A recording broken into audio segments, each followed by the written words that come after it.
Hello, my name is Lynn Wilson and I'm the Operations Manager here at NADP. Well, when I say here, as you can see, it's my home office for obvious reasons. We're living through difficult times at the moment, and we wanted to produce some resources for you for some support for you and your families as well as the students. So we produced a short video on mental health last week, which has been received so well. Everyone has been commenting how helpful they found it. So this time we've asked Glenn to produce some hints and practical tips to support you and your family during this time, and we hope you find it useful. Hi, it's me again, Glenys Wilson, senior clinical psychologist, sometime consultant with NADP. This video is about helping ourselves and our families through the coronavirus anxiety and stress. So many of us, probably all of us, are currently experiencing concerns and worries about many aspects of the current coronavirus pandemic. The impact if we become infected, worries about family members and friends, the impact on our earning capacities and how we protect our families. There's so many uncertainties at present that it's no wonder anxiety levels are so high. And ignoring stress doesn't help. It can feel like it is some sort of electric static charge in the air, and it affects everyone in the house. And it's like it bounces back and forth between family members and affects everyone. It can affect our actions and behaviours, our verbal and non-verbal communications, and people may argue more, withdraw from each other, feel disconnected, feel sad and frustrated, overwhelmed and impotent. And the people you'd normally be able to support and get support from may not be in your household. And phone calls and Skypes and it's just that it's not the same as getting a hug, or it's not the same as feeling like you're really connecting with someone. So stress, anyway, just normally has become a normal part of our lives. And this can happen to an extent that we can become actually immune to the symptoms and warning signs of stress. And we think we're operating on 4 or 5 out of 10 when actually we're operating at around 8 or 9. So this added stress of the pandemic can take us to a breaking point, so to speak, or take us much higher. And again, we might think, oh, we're just going up to a 6, but actually we're going up to a 9 or out of a 10 sort of scale. So why do we become stressed? We have an inbuilt level in the primitive brain, the fight or flight response. You've probably heard of it. And we use our sympathetic nervous system in that regard to create an involuntary automatic response, and it ensures that we react efficiently, very fast and effectively for self-preservation. It was a great response when our ancestors were out hiding for food and hunting for food and met a saber-toothed tiger. It was run or fight. Times have changed, and fight or flight can still be set up, but by non-life and death situations. They still may not be pleasant. If you're worrying about losing your job, that's not something that's good, but it's not an immediate life or death situation. The body and the brain don't know the difference. It gives you the full-on life or death response to something that isn't. And it gives us this life or death response in situations where we actually need to be calm, think our way through, make decisions based on weighing pros and cons, and keep our brain fully active. Now, the fight or flight response actually shuts those parts of the brain down. The frontal lobes have a massively reduced blood flow to them. So, because we don't need in a fight or flight, in a life or death situation, to analyse things, we just need to do. But in a society situation now where we need to make those decisions and think about what's to be done next, or fill in forms to apply for extra benefits or whatever, we need our brains in gear to be able to do that. We need to be able to think our way through and be able to do things about protecting and feeding families, worrying about the health, getting in contact. And our fight or flight isn't an appropriate response. It's an understandable one, and we're set up for it. But in these situations, it's not the response we want. So understanding our reactions can help us manage them. Now, two main stress hormones are adrenaline and cortisol. Adrenaline is responsible for those immediate reactions to danger and helps release the energy to fight or flight, to run. Cortisol is released in the longer term to allow the body to concentrate on dealing with the situation by suppressing digestive and growth and increasing sugar in the bloodstream. Usually after a stressful situation passes, our hormone levels return to normal, and although exhausting and needing a good sleep and a big feed, we feel more calm and we feel more at ease, as that is if we've had the chance to run off the hormones that have been induced to protect us. Chronic stress situations, these sorts of anxiety situations, we don't get a chance to run off the adrenaline and the cortisol. So they don't get to leave the system in the way they normally would in a life or death fight. So chronic stress is on the rise in normal society, and because it suppresses our normal body systems, it can cause ill health. So how do we recognise the symptoms? We need to check in with our feelings and those of the family members. We need to help each other acknowledge the feelings and recognise that we may need to feel like this at the moment, in that you're just having a bad day. Today is not a day you're going to be particularly productive. Yesterday you were productive. Today something's changed. Then don't try and be as productive as you were yesterday. Start things, try and get things started. It may work, you may kick back into things, or you may need to just have a rest today, and that's okay. How you ask people about it is just simply asking, are you having a bad day? What's happening? You're different from how you were yesterday. You seem down. Then it's genuinely listening to the answer, not using their answer to help you set up time for you to tell them about how bad you're feeling or what's going on. Are you tired? Stress hormones accelerate the heart rate and breathing and cause your muscles to remain on sort of high alert and tense up. The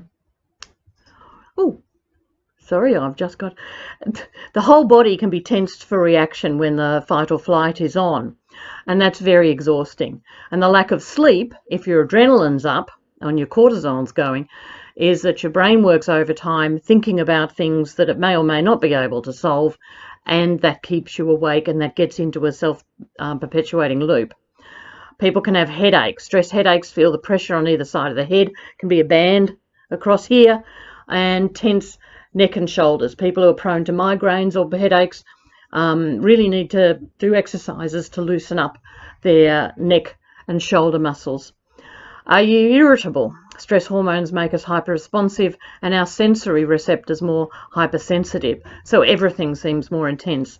You may suddenly find you're really overwhelmed by lots of noise, or even though it's gorgeous days outside at the moment, the bright sun. Well, lessen those impact on you.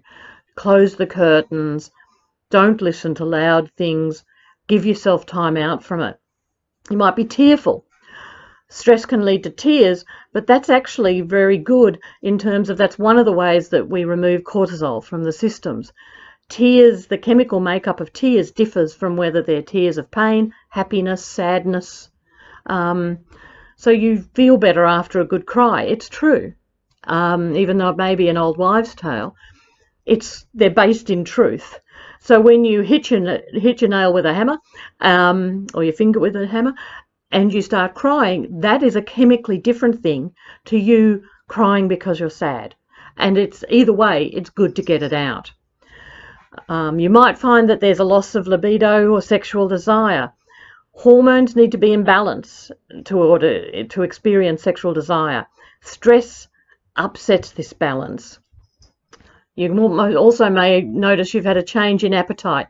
You may have lost your appetite or have particular food cravings. Appetites can be suppressed by certain stress hormones, but especially after a long period of stress, Cortisol increases the appetite for sweet and starchy foods because, again, in an ongoing stressful life or deathy type situation, you need energy. You need slow burning energy as well as sugar to get immediate adrenaline up. You also need to be able to work hard for longer times, like running for long distances.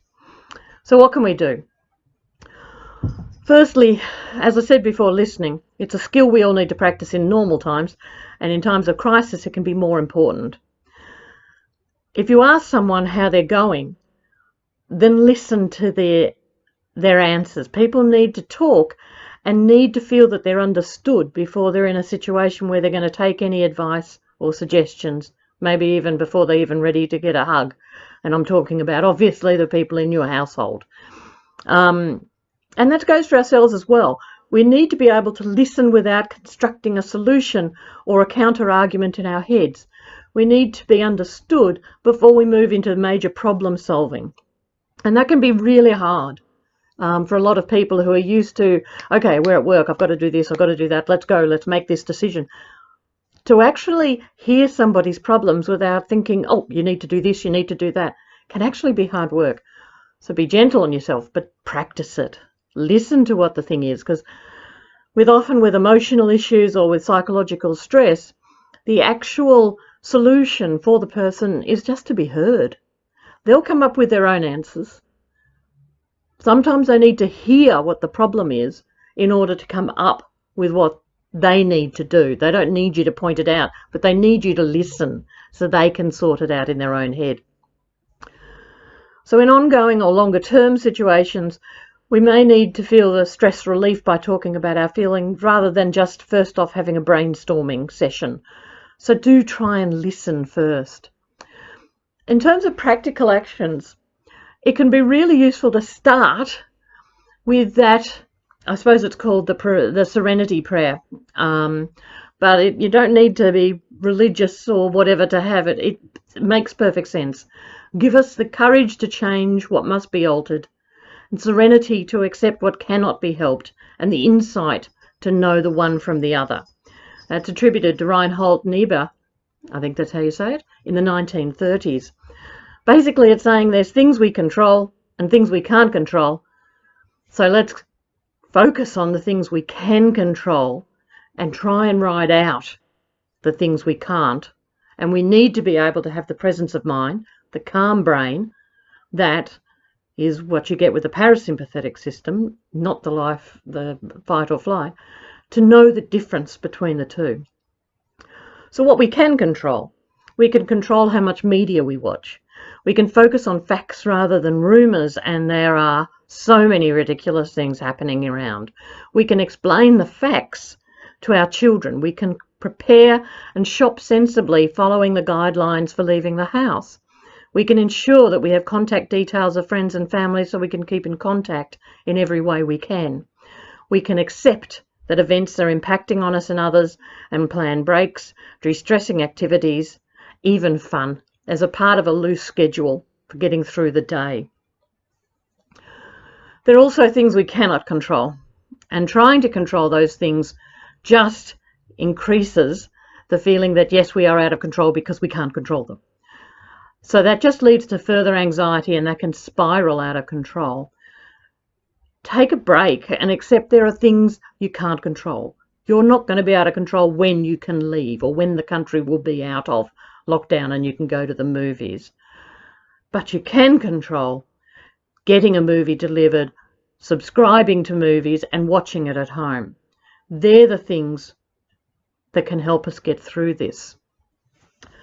We can retrain our thoughts to concentrate on the present and keep positive.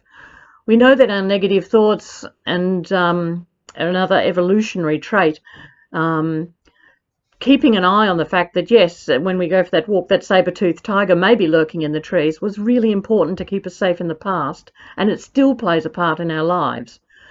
But when it's applied in the wrong situation, it can lead us to a downward spiral into anxiety, which, of course, then becomes depressing. At night, you can reflect on your day and think about 3 or 4 specific good things that happened during your day. Whether it was someone just making you a cup of coffee, a beautiful sunrise or sunset, the smallest things, just smiling when you watched your dog roll or your cat leap at something, being paid a compliment. It's a really good time for the people you are close to or you're with, is to be aware of complimenting them, noticing when things happen that you want to congratulate them on, and hoping that encourages them to do the same for you. We can suppress the adrenaline rush at the start of feeling stress. Now, part of that is actually recognizing when your stress is rising. And one of the first things I always tell people to do is deep, gentle, slow breathing exercises. There's a biological basis to it that I'm not going to go into, or we'd be here for a while. But basically, breathing in deeply, slowly, deeply, inflating your lungs as deeply as you can for a count of 4, hold for another count of 4, and breathing out for a count of 4. If you can manage longer, that's fine. Change the counts as appropriate. Don't worry if you get a little bit dizzy. That's the brain getting used to more oxygen being supplied. So, as an example of it, you can put your hand on me, rather large roll, underneath the belly button, and breathe in so that you can feel that hand being pushed out. And you breathe in, 2, 3, 4, hold it, 2, 3, 4, and out, 2, 3, 4, and press it out. Really empty the lungs. So the next breath is in, 2, 3, 4, hold, 2, 3, 4, out, 2, 3, 4. Just do that for a couple of minutes. If you can't hold it for 4, that's okay. Hold it for 2. But if you can hold it for longer, that's okay too. Breathe in over up to 7. Hold for 4 or 5, out for 7. Breathe in for 4, hold for 2, out for 4. Just as long as it's deep down to the bottom of your lungs and it's gentle and slow. What that does is helps the brain realize, oh, you're not panting, you're not running, there's nothing to be worried about. And it can reset into the parasympathetic, which is the rest and relax nervous system. It's a far better system to actually think. It keeps your frontal lobes open, and that's what you need in a non-life or death but worrying situation. You can do meditation exercises. You can concentrate on happy memories. You can go through old photos, either online or in photo albums, and remember times. Go through old stories that make you laugh as a family or something. It's a useful distraction for young children who tend to concentrate on a particular situation, and maybe if they don't understand it, they can ruminate on it and it grows into a much bigger concern in their heads. And if it's really important, not just kids, but we all sort of understand what's happening, because when we don't understand, we make up stories. Humans are built to know what's going on. And whether it be caveman looking at an eclipse and thinking the gods are angry, or whether it be a kid not understanding but being told they can't see granny or they can't go to school, they need to know why. Because if not, given the facts in a clear, non-anxiety provoking manner, they will make up a story about it. And that story will probably be a lot worse than just, hey, there's this virus going around and we've just got to be careful how we wash our hands so we don't get it. So you can also do things like practice on muscle relaxation. There's isometric exercises that you can use, which is tensing and relaxing muscle groups throughout the body. A good way of understanding how it works is if you clench your fist really hard and hold it for about 7-8 seconds and then let go, it's actually hard to recreate the fist. You've over tensed the muscles, which force them then to go into a relaxed mode. Now you can do that through your body. If you look up isometric exercises online, there should be stuff on that. You can do that sitting, standing, If you want to do the face, that does mean you pull a funny face. You can work it with the kids and have a bit of a laugh with it, with scrunching your face up. That works those muscles.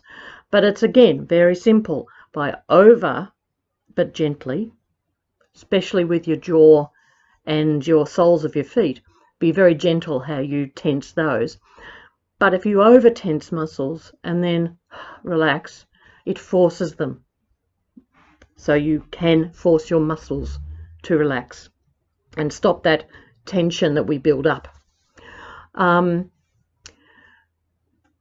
think it's really useful to use the net in this way to look up reliable sites and apps online, especially apps or sites that are put up by governments. As I said, if you look up isometric, that should show you exercises where you push one part of the body against the other, like pushing down with one palm, pushing up with the other. That's very good for forcing the muscles. Oh, I obviously haven't done this for a while myself. Forcing your muscles in your lower arm and upper arm to tense and then relaxing. So that's very, very good. Reducing cortisol levels, there's a few things you can do there. And the first one is exercise. And again, if you think about the saber-toothed tiger versus anxiety about a pandemic, the saber-toothed tiger you can fight or you can run away from. But we've just got to sit here with this and worry about, will I lose my job? How am I going to get food? Can we go to the shop and get food? What's going to happen? But you can still dance to music in the house. You can do online exercise classes. You can go for a walk, you can run, and even within short distances, cycle. And gardening and housework actually are very good for you as well. So exercise gives you a way to get the cortisol and the adrenaline out of your system. If it was a saber-toothed tiger, it would just naturally happen. And then you'd be able to recover. But because there's no saber-toothed tiger, it's hard to remember. We still need to get it out of the body. So put on those 80s disco dancing and get vacuuming or just prancing around. Sleep is really important. Sleep deprivation leads to higher cortisol levels in the bloodstream. Avoid caffeine later in the day. Avoid bright lights such as your phone screen in the evening, and try to keep a regular bedtime and routine. It can help to have calming music, not heavy metal, death metal or anything, but calming music. Enya, it's a good one. Classical. What I personally find is I love listening to, I've got the books that are read to me. So I put that on and, okay, I'll fall asleep somewhere. Well, the next night I just go back a few chapters and put it on again. During the day, have fun, play games. Laughing releases energy. Go online, not gambling. Watch or listen to comedies. I'm a big fan of Old Harry's Game. Join in one of the online quizzes or game sessions. Some local pubs are having trivia nights that everyone sits at home. Food you eat is really important. At such time, you can reduce cortisol by eating healthily stuff. It doesn't mean just kale. Dark chocolate is relatively healthy. Yogurt, black or green teas, pears and bananas. The point of this, the fact sheet and the video, is an attempt to support you because you're going to be spending long times in close proximity with your family, and it's best if they're as less stressful as possible, if they're as enjoyable as possible. And it's not always easy. This is a very unusual, weird thing. And if you watch too much television and hear all the negative stuff or believe the rumours, 5G is going to come in and blow us all up or something, you get out of, things can get out of hand really quickly. So make certain you're getting your information from a really reliable source and still don't overdo it. Check in with everyone in the family and yourself about how you're going. You don't have to be productive all the time. Just have a lazy time every now and then. It doesn't matter. Sit outside and watch the birds. Start feeding the birds. It's lovely watching the animals get about things. So Unchecked stress can really sabotage family relationships and lead to dissatisfaction and disconnection. So it's really important you work on as many ways as you can to alleviate your own stress and support your family in as many ways as you can. We hope that you'll be able to take some ideas from this and use them to support yourself and your family. Thank you.